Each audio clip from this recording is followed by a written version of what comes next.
Hi, this is Kathy Thomas. In this upcoming video, I'm going to talk about my experiences and what happened after we left the Watchtower Bible and Tract Society, Kingdom Hall of Jehovah's Witnesses, and a few things that we encountered after leaving. When we left the organization, I must say I was very nervous because all of my life I was told to not leave Jehovah, to not leave the Kingdom Hall, because this is where Jehovah's protection was.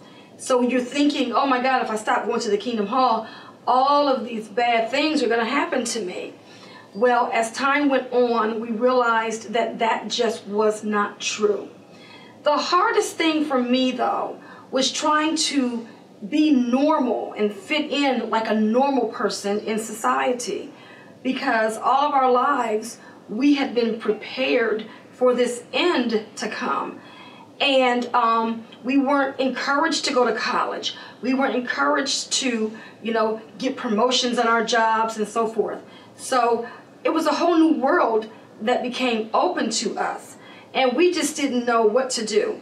So what we decided to do after leaving the Watchtower is to enroll in college. And the first class we took was Psychology 101, because we just wanted to find out what it was about psychology that the organization was always so against.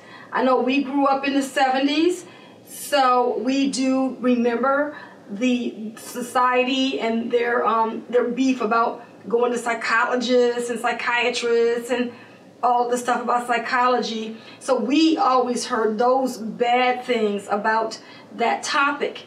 So we wanted to just discover what it was all about. And in a later video, I'll share some experiences that we had with that. One thing I will say about our experience in going to college is this. Most people, when they go to college, they go right out of high school. And so they have nothing to compare what they're learning to in their lives. But because we had lived the life of Jehovah's Witnesses, everything that took place in our college classes, we were having all of these aha moments. Oh, I see, I understand. And everything was starting to be pieced together for us. We understood why the society did what they did, told us the things they told us, and all of that. So it was like college was the icing on the cake after we left. And it was just a whole lot of stuff going on when we left.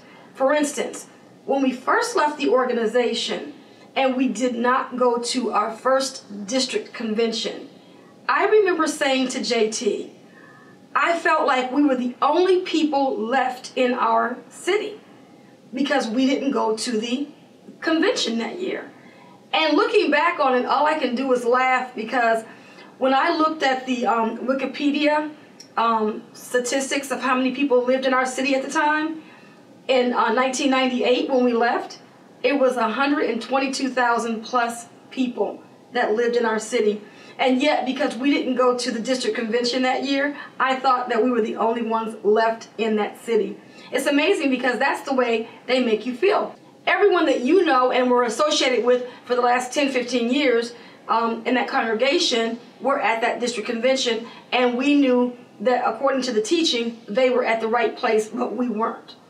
So anyway, it was just so crazy in thinking that way, but it's amazing how you have to unlearn all of the things that you were taught.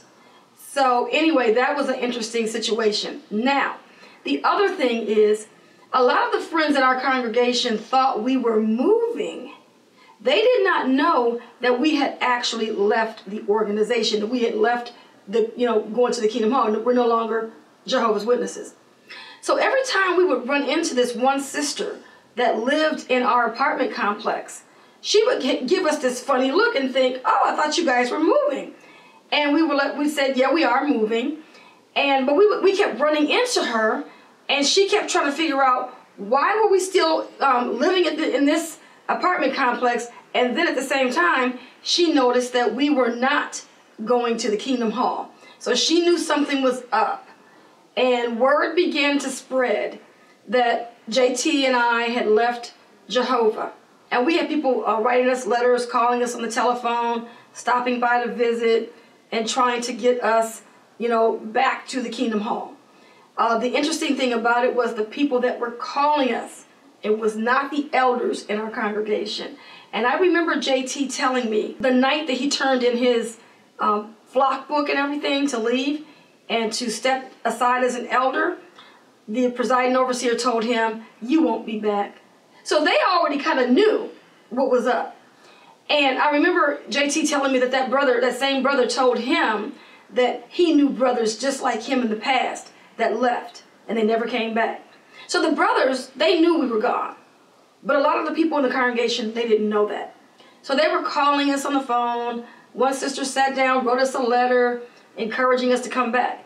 And those people that were calling us and writing us were the people who had been recently reinstated, or they were married to unbelievers, and they really weren't what you would call a spiritual giant, according to Watchtower standards. So it was just amazing how those were the people that were trying to get us back on track, And so anyway, it took a little while because we were waiting for our house. We were having a house built in another city. Now, we live in the Washington, D.C. area.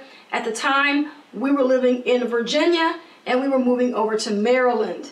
Now, the nice thing about it is when we moved to Maryland, it put us in a whole different circuit, a whole different area. So we wouldn't have to run into the Jehovah's Witnesses that we used to live around in Virginia, which made it kind of nice that we were no longer over there. So we finally were able to get things established over in the Maryland side, and we were able to move. And we were so grateful that we were able to finally get out of that area, because I tell you, the best thing that we had in our apartment complex is the fact that it was a high-rise building, and it was gated, and you had to be buzzed in. So we were able to keep the Jehovah's Witnesses from getting into our building without us buzzing them in. So that kind of made it nice. I remember this one couple. They do live in Maryland, and the sister went to our congregation. She actually married a brother, and they got married, and they were really good friends of ours, and we kept in touch with them. One night, they came by our apartment, and JT did not know whether they knew we had left or not. So they had called. He went down to see them. He did not invite them up to our apartment, but he went down to visit with them in the lobby. And they just had a very cordial conversation. JT realized that they did not know that we had left. So the conversation went. They had a little quick conversation, maybe 30 minutes, and then JT returned to our apartment. It wasn't even a week later, and they came back to our apartment. And JT and I, we were like, uh-oh, they must have found out that we stopped going to the meetings, right? Sure enough, so that visit, we did invite them to our apartment, and they came. The sister had a Bible in her hand, set it on the table, was trying to let us know that we needed to get back to the Kingdom Hall because this is where Jehovah's people were, blah, blah, blah. And during that visit with us, she had talked about the fact that even her husband was getting tired of going to the Kingdom Hall. And she told him, she said, I told him, you better get out on that porch and get some fresh air because you're not leaving Jehovah. So anyway, long story short, they gave their little speech, told us we had to get back to the Kingdom Hall, blah, blah, blah. And we bid them a farewell, and that was the end of that story. But mind you, we moved over to Maryland, and we are in their circuit. And on several occasions, I have run into her husband at the post office, where we have had conversations about us leaving, them staying, us needing to come back, and all of that. He gave me their new address to their new home, invited us over, and we have yet to take them up on that opportunity. But it's just so amazing how, your paths can cross. And I see this brother, and I know if it wasn't for the fact that he was married to the woman that he's married to, he probably could get out. And it's just amazing how, you know, he still would talk to me every time he saw me at the post office. And I think I ran into him like 3 or 4 times at our post office. But it's been about a couple years since I've seen him at the post office yet.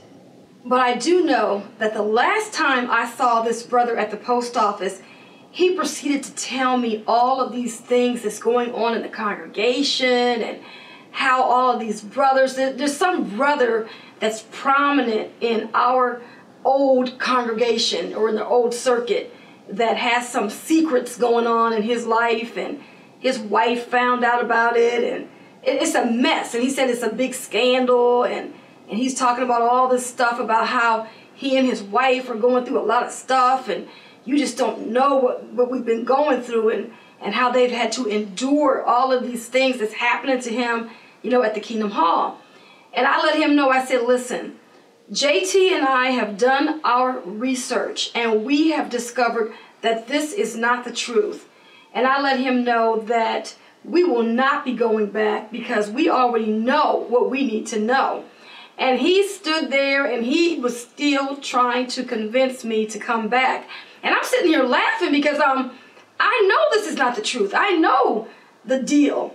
And I'm thinking about all of this drama and all the things that people are going through in the congregation and all the stuff that he's going through. And if he found out that this wasn't the truth, it would be amazing. I'm really secretly thinking about sending him a crisis of conscience just so he can get out. But we'll have to see. The jury is still out on that one. But anyway, they've always, this particular couple, they've always kind of kept to themselves. And it's interesting because the husband and the wife, they actually bought a new house. And I think, if I'm not mistaken, their house is like 6,000 square feet. So I'm thinking to myself, if they believe that this is the end and the end is coming, why are they buying a brand new house when this old system is about to end? Because on this one visit that I had to the post office when I had ran into him, he actually got his smartphone open and started showing me pictures of their new house because he was really excited about this new house. Beautiful house, very beautiful. And I'm really happy for he and his wife that they have this house. But the sad thing about it is they have no one to share it with, because he said that they are not going to be inviting any of the friends to their home that belong to their congregation. So it's really very sad indeed that this couple, they have all of these material things and they can't even share it with their friends because they really don't have any friends. But anyway, those are just some of the experiences that we had after we left, and I'm going to share some more experiences with you later in another video in part 2. So stay tuned for part 2 later. This program was sponsored by Critical Thinkers.